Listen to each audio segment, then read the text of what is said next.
Mari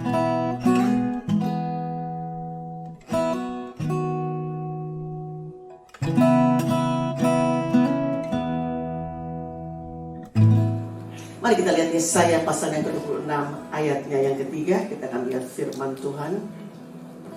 Yesaya 26 verse 3. Haleluya, ada depan. Baik.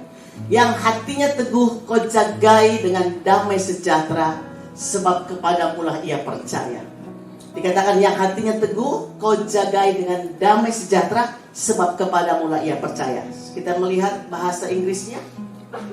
Apa yang dikatakan di sini? You will keep in perfect peace the mind that is dependent on you, for it is trusting in you. Saudara, di dalam terjemahan yang lain katakan demikian. You will keep in perfect peace those whose minds are steadfast, because they trust in you. Jadi dalam bahasa Indonesianya katakan yang hatinya teguh, jagai dengan damai sejahtera. Dalam terjemahan bahasa Inggris dikatakan in perfect peace those whose mind berpikiran yang steadfast, pikiran yang teguh, dijagai dengan damai sejahtera. Kenapa? Karena percaya kepada Tuhan. Apa bahasa aslinya? Bahasa asli daripada whose minds artinya yeser. Coba saudara bilang yeser? Yes. Yeser artinya think frame, artinya imagination, mind, dan artinya adalah work.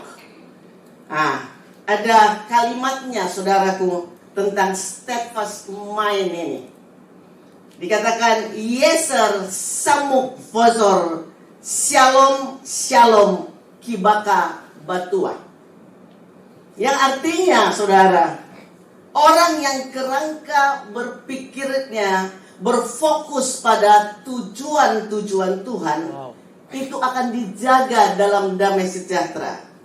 Ia dalam damai sejahtera, sebab ia percaya kepada Tuhan. Ini saudara, dikatakan shalom is not only once, but twice. Shalom, shalom. Berarti kalau kita punya pikiran kita steadfast, teguh. Alkitab katakan yang berfokus pada tujuan Tuhan, bukan terfokus pada hal-hal yang lain, tapi tujuan-tujuan Tuhan dijaga dengan damai sejahtera. It's not only damai sejahtera, tapi damai sejahtera yang sempurna, saudara. Damai sejahtera. Bukan karena Alkitab nggak kekurangan bahan untuk mengatakan damai sejahtera, tapi ditekankan, saudaraku, ada damai sejahtera yang luar biasa, yang dahsyat. Itu sendiri, saudaraku, akan menguasai kerangka berpikir kita. Saya percaya bahwa ayat ini datang kepada kita untuk berbicara kepada kita, supaya kita memiliki kerangka berpikir yang terfokus pada tujuan Tuhan. Kita sudah belajar tentang tujuan Tuhan, tentang berkat, tentang berbuah, dan lain sebagainya, tentang multiplikasi, saudara. Saya percaya sekali bahwa Tuhan mau juga untuk dealing dengan apa? Dealing dengan pikiran kita.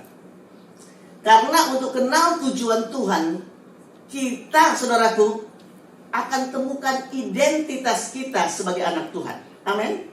Karena kita kenal tujuan Tuhan, kita juga menemukan identitas kita. Karena waktu kita terima Yesus sebagai Tuhan dan Juru Selamat kita secara pribadi, puji Tuhan, kita tutup mata, kita akan pergi bersama dengan Tuhan. Itu sudah pasti. Kita pergi dengan Tuhan.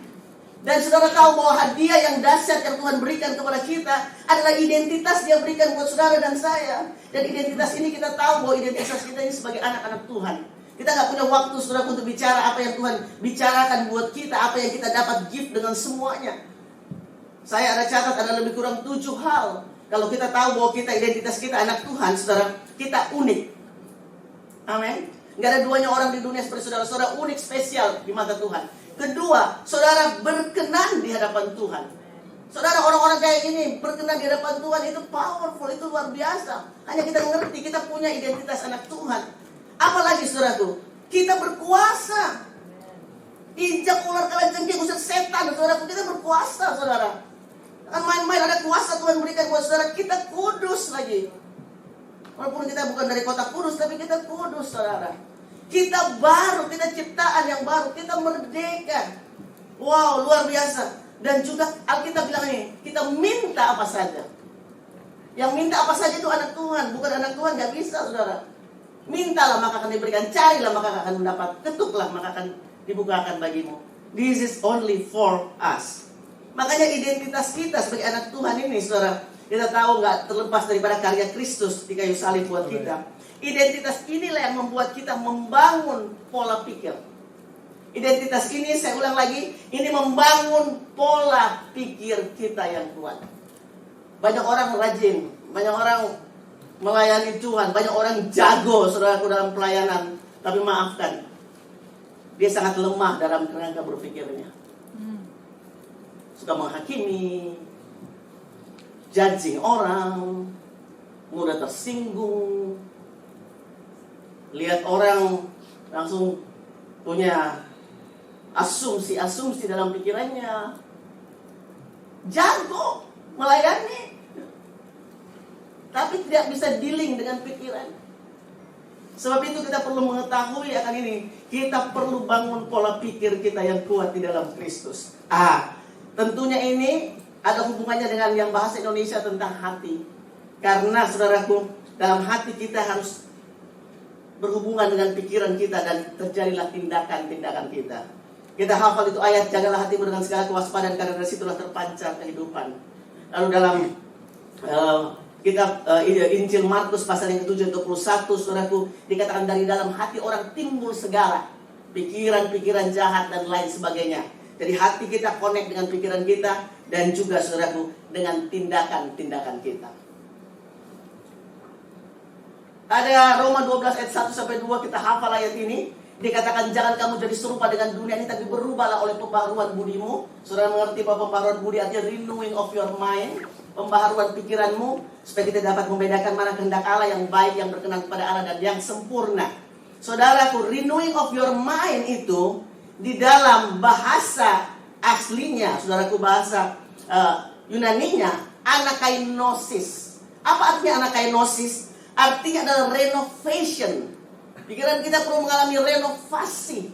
Saudara tahu kalau kemarin ngomong-ngomong sama Pak Max, kalau kami pernah datang ke sini about 15 years ago, kita pernah adakan camp di sini, saudara. Saya dengan Bang Jo berjalan di lapangan di situ. Lalu mungkin besok kita foto juga jalan di situ lagi after 15 years. Dan saudara ditanya, Pak Max gimana di sini? Oh iya, habis renovasi nih. Bangunan di depan direnovasi, jadi baru, jadi bagus, ada tempat untuk kita tinggal, kita nginap. Renovation, saudaraku, artinya berubah total.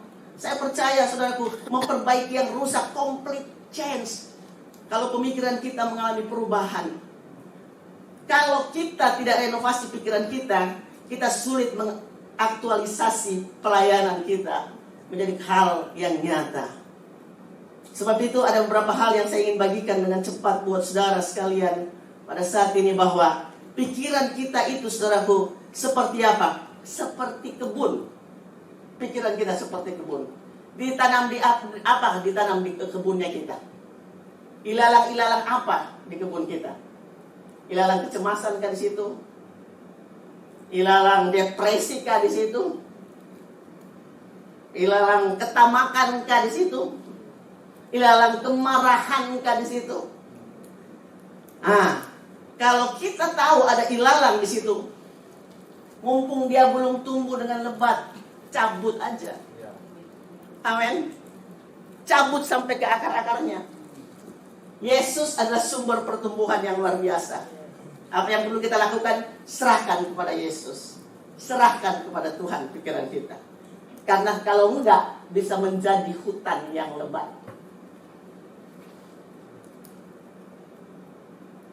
Kita perlu pangkas, kita perlu cabut, kita perlu merdeka, saudara.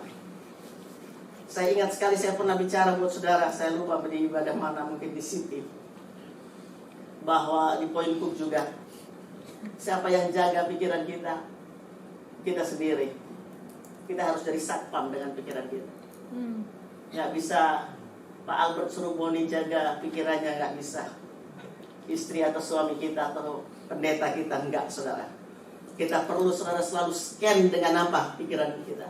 Scan dengan firman Tuhan. Enggak ada jalan pintas dengan firman Allah. Amin. Karena kalau kita scan dengan pikiran kita, dengan firman Tuhan, kita akan tahu jelas ada hal-hal apa yang tidak berkenan di hadapan Tuhan. Banyak orang, saudaraku, waktu dia scan pikirannya, wow, rupanya dia masih ada di 15 tahun yang lalu. Masih ada di masa lalu. Wah, seandainya. Oh, kalau enggak, saya udah di sana. Oh, seandainya yang menjadi suami saya atau istri saya bukan ini. Masih, saudaraku, di belakang dan di belakang. Saya mau katakan buat saudara sekalian, Alkitab bilang begini, aku melupakan apa yang ada di belakangku. Amin. Dan mengarahkan diri kepada apa yang ada di depanku. Dan berlari-lari kepada tujuan untuk memperoleh hadiah, yaitu panggilan Allah dalam Kristus Yesus. Saudara, kita mau tinggalkan hal yang di belakang kita. Amin. Kita perlu komitmen itu. Tinggalkan hal-hal yang ada, yang sudah berlalu. Oke, yang berikutnya, pikiran kita ini adalah tools atau alat untuk kerjakan kehendak Bapa. Jadi saudara, apa yang ada dalam gambaran dalam pikiran kita? Kita kan orang gambar, kita ngerti itu. Jadi apa yang ada dalam gambaran pikiran kita, itu yang kita kerjakan, itu yang kita lakukan. Bagaimana caranya tunjukkan kepada dunia ini tentang Allah yang mengampuni? Ampuni sesamamu. Bagaimana caranya menunjukkan kepada dunia ini tentang Allah yang mengasihi? Kasih sesamamu. Kasih tanpa pamrih. Kasih walaupun dia nggak mengasihi kita, kasih aja. Kadang-kadang kita tersakiti dengan orang-orang, saudaraku. Bahkan mungkin orang-orang yang dekat dengan kita. Kita ngambil luka-luka di hati kita. Tapi kita tahu kita lebih daripada pemenang. Kita katakan, no, it's okay, saya hanya melihat ke depan aja. Tapi jujur sebenarnya ada sesuatu dalam hati kita. Dan saudaraku, untuk hal yang demikian, saya mau katakan kepada saudara, untuk menunjukkan kepada dunia, kita harus melihat untuk terus mengasihi. Kalau kita mengasihi orang yang mengasihi kita, itu biasa. Biasa dan biasa. Orang dunia lakukan itu. Kasih terus.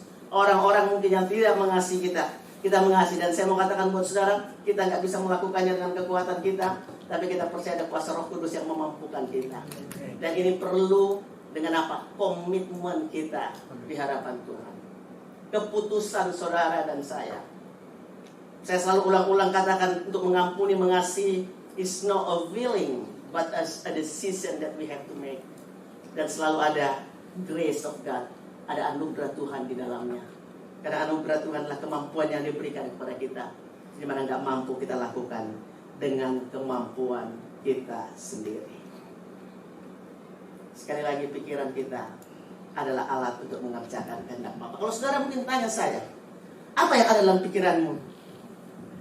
Tentu kita dealing banyak dengan pikiran kita. Saya nggak tahu, yang banyak ada dalam pikiran saya, saudara, adalah ini. Bagaimana orang kenal Yesus? Itu selalu ada dalam pikiran saya. Gimana supaya orang kenal Yesus? Kemarin di Woolies, saya belanja snack-snack lah untuk perjalanan kemarin.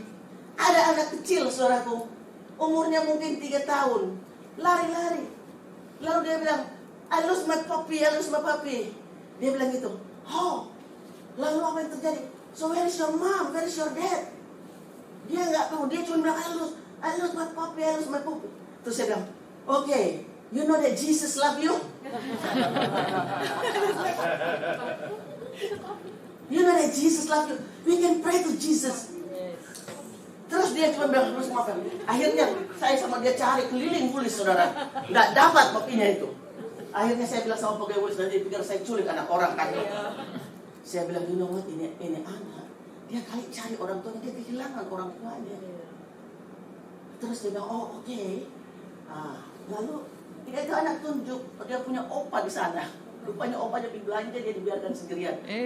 Oh itu, oh oke. Jadi dia dibawa, saudaraku. Langsung opanya lihat anaknya, lihat cucunya, lalu dia sama-sama pergi. Well, nggak tahu itu dalam pikiran saya. Biar ketemu anak, saya selalu bilang ini, it's not by accident kalau ketemu siapapun. Makanya apa yang ada dalam pikiran kita, saudaraku, ini alat untuk lakukan kehendak Tuhan.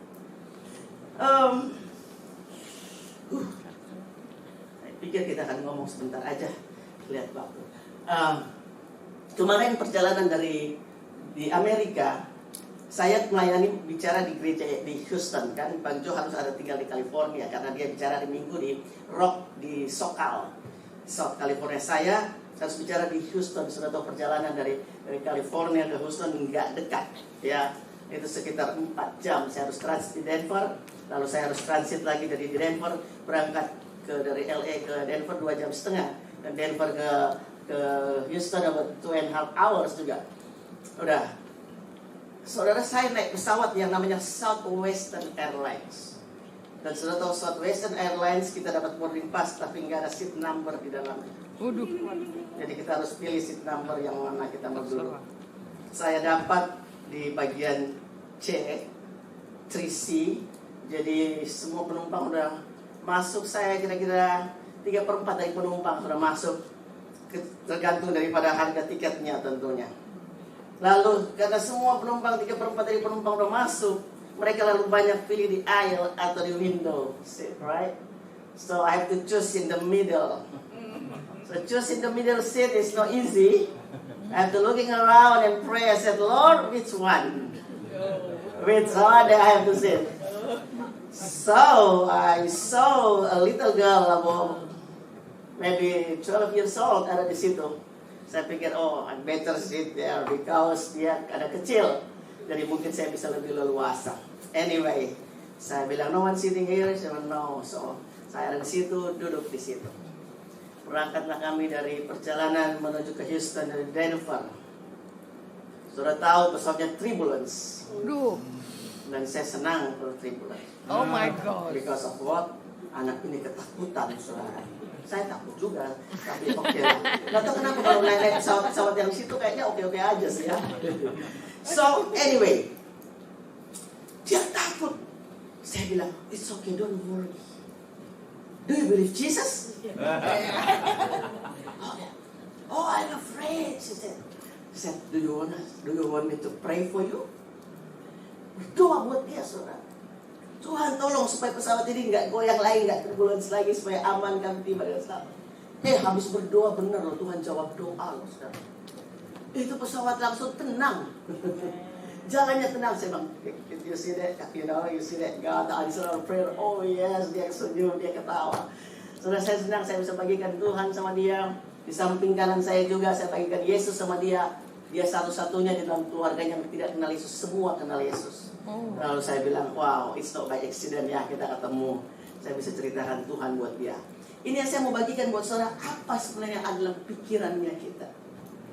Sebenarnya dalam pikirannya Ibu Rosita, dalam pikirannya ibu, bapak, anak-anakku yang ada di sini, anak-anak muda.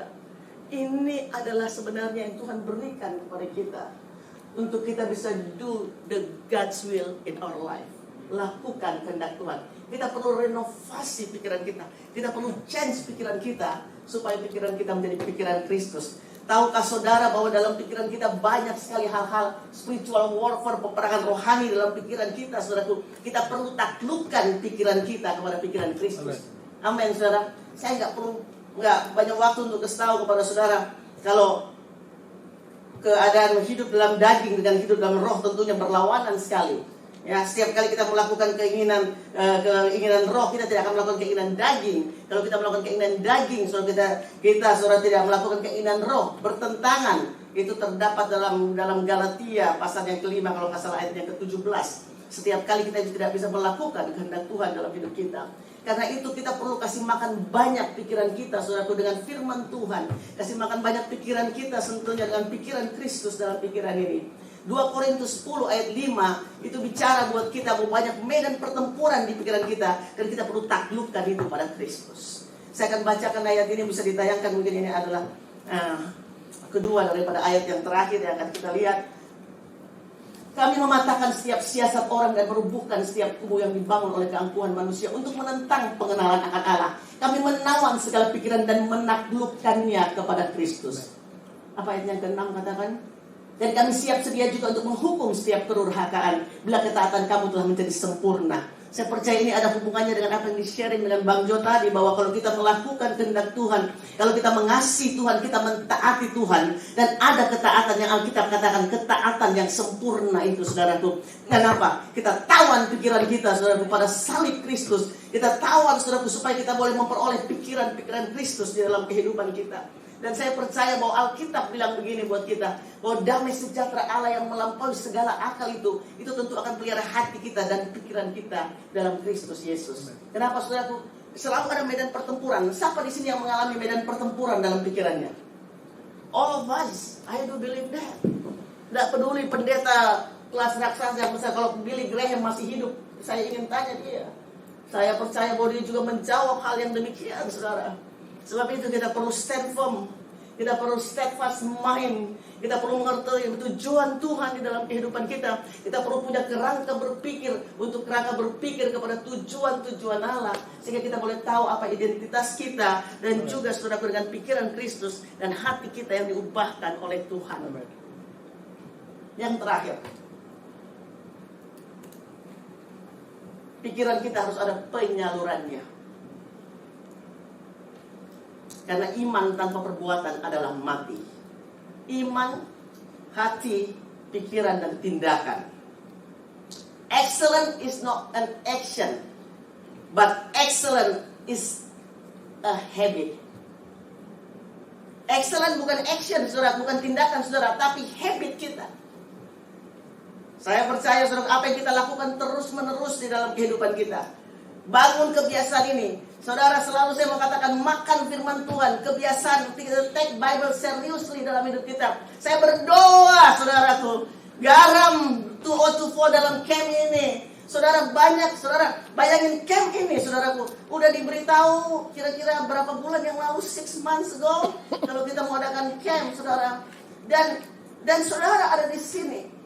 Banyak yang dipanggil, sedikit yang dipilih.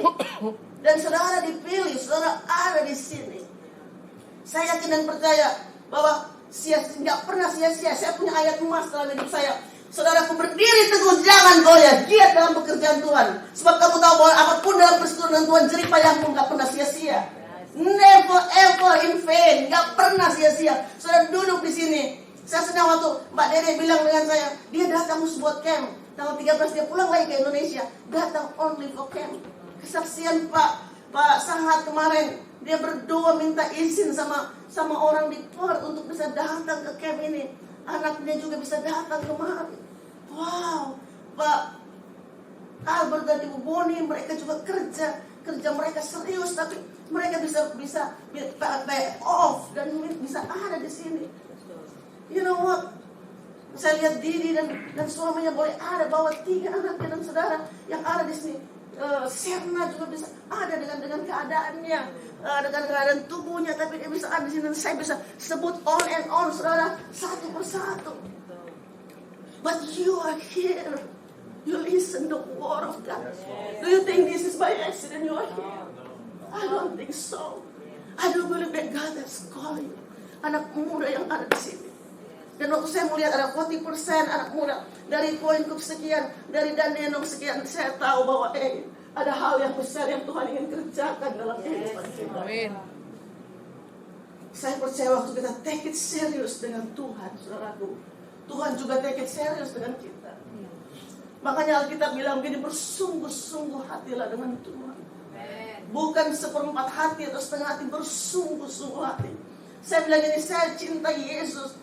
Saya selalu pikir Yesus, only Jesus. Cinta Yesus, saudaraku. Saya mau bilang begini, saudara semua kita cinta Yesus, saudaraku. Kita boleh mengalami bahwa mengasihi Tuhan, mengasihi karakternya, mengasihi kehidupannya, mengasihi His lifestyle, mengasihi karakternya dan semua yang ada dalam Yesus, saudaraku. Saya percaya bahwa keserupaan dengan Kristus yang diajar buat kita itu boleh menjadi aim, boleh menjadi ini dalam hidup kita, menjadi priority dalam hidup kita, menjadi tema dalam hidup kita. Bahwa must be Jesus is our priority in our life. Amen. No else, nggak ada yang lain. Saya sudah komitmen dalam hidup saya bahwa saya tidak akan cinta uang dalam hidup ini. Saya sudah komitmen dalam hidup saya bahwa I am not the owner, but I am just the steward. Dengan semua yang Tuhan percayakan. Saya sudah komitmen bahwa must be Jesus. Kalau Yesus nomor 1 dalam hidup ini, kita rela bayar apapun untuk nama Yesus. Sebab itu, kita perlu, yang saya mau sebut ini, kita perlu naik ke higher level lagi tentang komitmen kita di hadapan Tuhan. Memperbaharui komitmen kita di hadapan Tuhan. Saya biasa dalam ibadah-ibadah, saudaraku, saya merasa kadang-kadang Tuhan bilang renew your commitment, and just angkat tangan saya di hadapan Tuhan lalu bilang ini, Tuhan, aku perbaharui komitmenku di hadapan-Mu. Aku mau lebih lagi, Tuhan, lebih dalam lagi. Masuk ke sungai, saudaraku, bukan hanya sampai di pinggang, bukan hanya sampai, saudaraku, di sini, bukan di pundak, tapi kita berenang bersama-sama dengan Tuhan, berenang di dalam hadirat Tuhan. Bangun kebiasaan ini. We have to take Bible seriously. Bagaimana habit ini berulang-ulang, saudara, kita kerjakan. Saya mau bilang gini buat saudara, kita harus kenal juga apa raksasa dalam hidup kita. Apa raksasa dalam hidup saudara? Kalau ada raksasa kemalasan dalam hidup saya harus lawan itu dengan bekerja. Kalau ada raksasa yang saya tidak bisa mengampuni orang, saya harus lawan itu. Saya harus katakan no. I have to love them, I have to love him. Kalau ada raksasa-raksasa kikir dalam hidup saya harus lawan itu. Saya harus lawan dengan apa? Memberi kepada orang. Memberi kepada orang yang perlu. Memberi apa yang mereka butuhkan. Kita perlu lawan apa raksasa dalam kehidupan kita. Akhirnya Alkitab bilang ini, yang punya steadfast mind, yang hatinya, yang pikirannya teguh, dijagai dengan damai sejahtera. Ya, damai sejahtera. Hanya damai sejahtera yang punya raja. Yang lain yang punya raja. Makanya ada namanya Raja Shalom. Karena Raja Shalom, saudara tahu damai sejahtera, saudaraku, bekerjanya memerintah hidup kita atau tidak sama sekali. Karena ada dalam pemerintahan. Dan Alkitab tegaskan, damai sejahtera yang bukan main-main loh, turun buat kita. Saudara cari apa dalam dunia ini? Ada lagu Pantai Kosta Lama bilang, cari apa di dalam dunia? Cari apa di dalam dunia? Cari dunia gampang binasa. Cari Yesus yang penuh cinta. Saudara cari apa? Saudara cari apapun, saudaraku. Tapi kalau saudara gak punya damai sejahtera, semua sia-sia. Kita hanya perlu peace dalam hati kita. Ada orang punya rumah gede, satpamnya, saudaraku, dia punya satpam yang jaga seperti yang pakai kumis kayak gagang telepon, saudara, tinggi besar, saudaraku. Tapi orangnya di dalam, saudaraku, depresi, anxiety. Dia bisa beli rumah sakit, dia bisa beli dokter yang canggih, tapi nggak ada peace di hatinya, sia-sia, saudara. Ada orang tinggalnya sederhana, saudara, tapi damai di hatinya. Wow, saya ingat ceritanya suami saya bilang dia sama saudara-saudaranya cuman minum-minum kopi aja, ketawa-ketawa, senang. And sometimes I say, wow, they are happy. Mereka senang, mereka bercanda, mereka bergurau. Wow, luar biasa.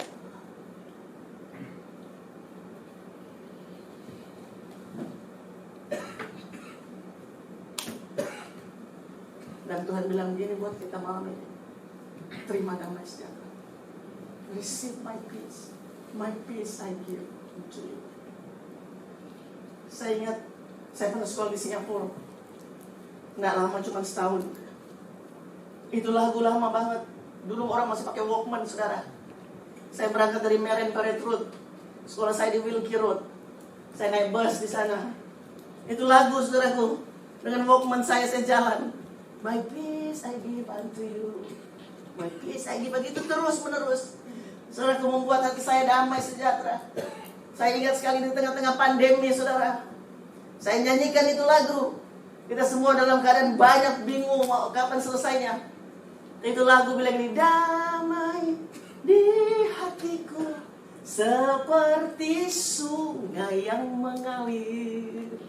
Damai bagai hujan yang jatuh. Damai dari Bapa di dalam hidupku. Lepaskan jiwa ini dari rantai, dan ku mengenalnya. Oh, ada cinta dalam namanya. Ku diubahkan dalam simfoni dia beri padaku. Damai di hatiku seperti sungai yang mengalir. Dan damai itu, saudaraku, yang diberikan Tuhan buat kita. Damai yang gak pernah hilang, seperti sungai yang mengalir. Damai sejahtera, because we trust in God. Akhir dari semua ini, mari kita beresin semua dalam pikiran kita. Kita tawan pada salib Tuhan Yesus dan minta pemikiran Kristus. Seperti yang dikatakan tadi di sesi yang sebelum ini, semua yang baik, yang suci, yang manis, yang sedap dengar bisa ditayangkan di depan. Yang semua manis, suci, manis, sedap dengar, sebut kebajikan, patut dipuji. Pikirkan semua itu. Filipi 4 ayat 7 dan ayat yang ke-8. Sebenarnya ayat 8 saja, tapi kita baca ayat yang ke-7. Sebenarnya ayat sebelum ayat 7 tentang kekhawatiran, saudara. Serahkan kekhawatiran kita pada Tuhan. Ayatnya yang ke-7 bilang begini. Sebelum ini, damai sejahtera Allah. Sebelum damai sejahtera, ayat yang ke-6, kalau kita bisa melihat di sini, yang tentu ada hubungannya. Janganlah hendaknya kamu khawatir tentang apapun juga, tapi nyatakan dalam segala hal keinginanmu pada Allah dalam doa dan permohonan dengan ucapan syukur. Karena orang yang khawatir bisa mencuri damai sejahtera. Sebab itu damai sejahtera Allah yang melampaui segala akal akan memelihara hati dan pikiran dalam Kristus Yesus. Mari kita baca sama-sama ayat terakhir ini, ayat ke-8, 1, 2, 3. Jadi akhirnya, saudara-saudara, semua yang benar, semua yang mulia, semua yang adil, semua yang suci, semua yang manis, semua yang sedap benar, semua yang berkenan dan puji, pikirkanlah semuanya itu. Tuhan Yesus berkati saudara. Mari kita bangkit berdiri. Thank you God.